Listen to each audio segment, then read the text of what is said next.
His projections for the next 10 years show some short-term improvements, but soaring debts later. Under current laws, the federal deficit will shrink in 2013 for the 5th year in a row.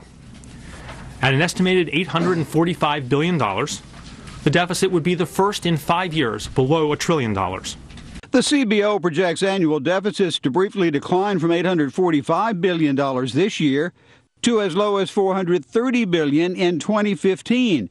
But then deficits soared to $978 billion a year by 2023. In 2014 and 15, they expect a recovery. The deficit will come down as we collect more tax revenues. There is a tax increase we just passed. That combines to produce a smaller deficit.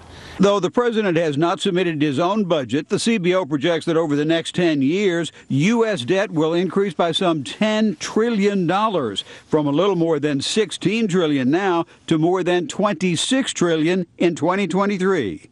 You can't raise enough taxes to pay for this problem. You won't grow fast enough to get rid of this problem.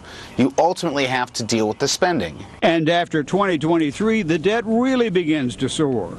After that, it's going to start growing again and reach the trillion and go beyond the trillion. So at no point in the foreseeable future is the deficit going to come down to a manageable level. Elmendorf didn't sugarcoat it, noting repeatedly that high debts are bad and dangerous, as he put it, because they leave lawmakers with no leeway to deal with any emergencies. Our country would be incurring costs and bearing risks of a sort that we have not in our history except for a few years around the end of the Second World War. This is not a choice, fix the debt or fix the economy. Fixing the debt is fixing the economy.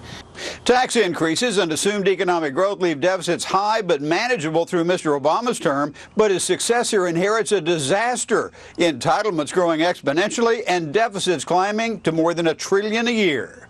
John? Boy, scary just to think.